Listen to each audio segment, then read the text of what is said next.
فيلمنا النهاردة بيبدأ مع ضابط شرطة برا الخدمة، وبيكون ماشي في الشارع، وفي الوقت ده بيكون في احتفال.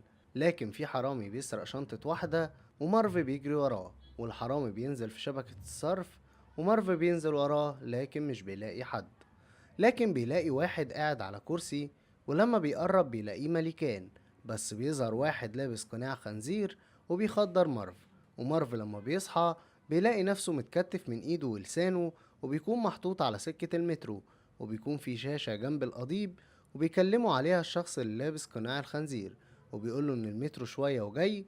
ولأنه هو كان بيستخدم لسانه في الكذب وتلفيق التهم للناس البريئة، تي لازم لسانه يتقطع. وطبعا بيكون القرار صعب، وبينجح يحرر ايده، وبيحاول يلحق لسانه لكن مش بيلحق، والمترو بيضربه ويقطعه الحتت. وبعد كده بنروح للمحقق زيك، وبنعرف ان ضابط شرطة، وبيتخفى وسط المجرمين لغاية ما يقبض عليهم متلبسين. وفي يوم بيكون طالع في عملية ممكن الشرطة بتقبض عليهم، وبعد كده بتتعارك مديرة زيك معاه بسبب أساليبه المجنونة. وبنعرف إن المديرة دي حلت مكان أبو زيك، وإن أبو زيك كان هو المدير السابق، وإنه بيشتغل مع نفسه، وبتقوله إن لازم يتعلم يشتغل وسط فريق.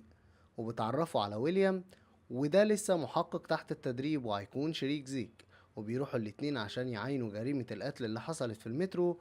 وبتكون الجثة مش باين ليها أي معالم، لدرجة إنهم مش بيتعرفوا على الجثة. ولما بيجمعوا الأدلة بيلاقوا فلاشة مكتوب عليها بلاي مي. شغل الفلاشة بيلاقي إن القاتل سايب عليها تسجيل، وبيقوله إنه هيتنضف المدينة من الشرطة الفاسدين.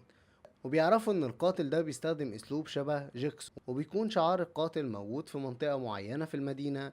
وبيروحوا المكان ده وبيلاقوا لسان الضابط اللي مات وهويته، وبيزعل جدا لما بيعرف ان مارف صاحبه اتقتل بالطريقة البشعة دي، وبيتوعد ان هيقبض على القاتل. وبيحاول ان يقنع المديرة ان هو اللي يمسك القضية دي، وهي بتوافق. وبيروح زيك البيت وبيلاقي ابوه مستنيه، وبيحكي لابوه على اللي حصل. بس زيك بيكون مستغرب ان القاتل بيستهدف بس رجالة الشرطة، وبيفتكر ظابط كان شغال معاه، وإن الظابط ده قتل راجل بريء من غير أي سبب مقنع. وبعد كده بيجمع زيك معلومات، وبيوصل لملف مجرم كان بيساعد جيكسو الأصلي.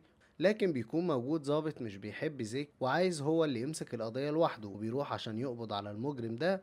لكن لما بيوصل بيلاقي واحد لابس قناع الخنزير نايم مكان المجرم، وبيعرف الظابط ان في حاجة غلط. طفوا القاتل، وبيفوق الظابط بيلاقي نفسه مربوط في حوض فيه مية، وصوابع ايده مربوطة بحاجة غريبة.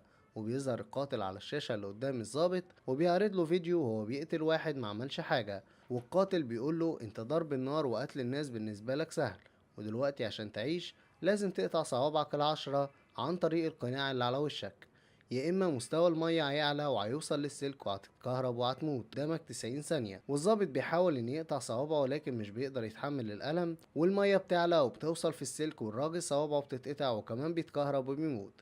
وبيجي واحد مجهول وبيدي زيك صندوق، وبيفتح زيك الصندوق بيلاقي فلاشة، وبيكون موجود عليها مكان اللي هيتبقى من الجثة. وبيروح المكان وبيلاقي خنزير ميت، وبيلاقي فيه صندوق. وبيفتكر الضابط ده انه كان معاه وهما بيقبضوا على مجرم، بس بسبب اهمال الضابط اللي مات بيتضرب زيك بالنار. وبيجي ابو زيك يضرب الضابط ده، وزيك بيروح يقابل ضابط فاسد اسمه بيتر، وانه اتطرد من الشرطة بسبب ان قتل مواطن بريء من غير اي سبب. وبيحاول زيك ان يطلع باي معلومة مفيدة، لكن بيتر بيكون ما يعرفش حاجة. وبيكلم زيك صاحبه ويليام لكن ما بيردش عليه. وبيجي صندوق لزيك، ولما بيفتح الصندوق بيلاقي دمية خنزير وعليها جلد بشري، وموجود وشم على الجلد وهو نفس الوشم اللي عند ويليام. وبيعرف ان صاحبه مات وبيزعل جدا عليه. وبيلاقي في الصندوق ازازة المحل هو عارفه، وبيروح المحل وبيلاقي جثة صاحبه مسلوخة كلها بالكامل. وفي الوقت ده بتيجي رسالة لمديرة زيك من والد زيك، وبيقولها ان تروح على قضية معينة في غرفة القضايا. وبيكون زيك في طريقه، لكن بيعرف ان ظابط اتصاب، وبيروح يسأل الظابط اللي اتصاب. والظابط بيقول ان جرح واحد لابس قناع خنزير، وبيجرحه وبيمشي على طول. وهنا زيك بيفهم اللي حصل، وان ده مجرد، وبيحاول زيك يكلم المديرة لكن وبتوصل المديرة وبتلاقي ان ده فخ والقاتل بيخطفها. وبتفوق تلاقي نفسها مربوطة ونايمة على ترابيزة، وجنبها جهاز تسجيل. وبتشغل الجهاز، والقاتل بيقول لها ان هي هنا عشان سمحت للضباط الفاسدين انهم يقتلوا الابرياء، ودلوقتي هي مربوطة وفوقيها شمع مغلي، وعشان تهرب لازم تقطع حبلها الشوكي بالسكينة الموجودة تحت رقبتها. لكنها مش بتلحق، والشمع بيقع على وشها، وكمان السكينة بتقطع لها الحبل الشوكي. ولما بيوصل زيك بيلاقيها ماتت، ووشها ساح كله. بعد التحقيق بيشك زيك إن القاتل هو بيتر، وبيروح عشان يقبض عليه، بس القاتل بيخدره وبيخطفه. وفي نفس الوقت بيكون أبوه في مكان مهجور بيدور على القاتل، لكن بيخدره وبيخطفه برضه. وبيفوق زيك وبيلاقي نفسه مربوط بكلبش، وبيبقى جنبه منشار وطفاشة، وبيسحب الطفاشة بالمنشار وبيفك نفسه، وبيطلع بيلاقي واحد متكتف ووشه متغطي، وبيعرف ان ده بيتر. وبيلاقي تسجيل صوتي بيقوله ان بيتر قتل ناس ملهاش ذنب، بس دلوقتي زيك ممكن ينقذه.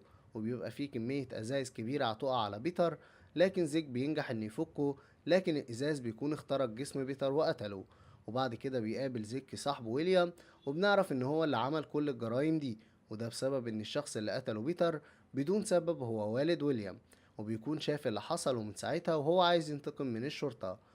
وبيقول لزيك ان الجثة المسلوخة اللي لقاها كانت جثة الحرامي اللي بيطارده مارف، وانه رسم الوشم بتاعه على جلده وبعته لزيك عشان يفتكر ان مات. لكن بيقول لزيك انه مختلف ومش فاسد زي باقي الشرطة. وبيكلم ويليام الشرطة وبيطلب الدعم بحجة انه بيطارد عصابة، وبيدي زيك مسدس وبيقوله ان لازم ينقذ ابوه. وبيدخل زيك أوضة وبيلاقي أبوه متكتف ومربوط في إيده مسدس، والمسدس مربوط في الباب. وكمان بيكون في أنابيب بتسحب الدم من جسم أبو زيك، وفي علامة متعلقة ولازم يضرب عليها نار عشان ينقذ أبوه. وفي الوقت ده الشرطة بتوصل، وبيوجه زيك المسدس ناحية ويليام، لكن ويليام بيقوله إن السلاح مفهوش غير طلقة واحدة اللي المفروض ينقذ بيها أبوه. وبيضرب زيك على العلامة وأبوه بيتحرر، وبيحاول يقبض على ويليام، لكن الشرطة بتوصل وبتفتح الباب، والسلاح اللي مربوط في ايد ابو زيك بيترفع والشرطة بتقتله، وكمان القاتل بيهرب، والفيلم بيخلص على كده.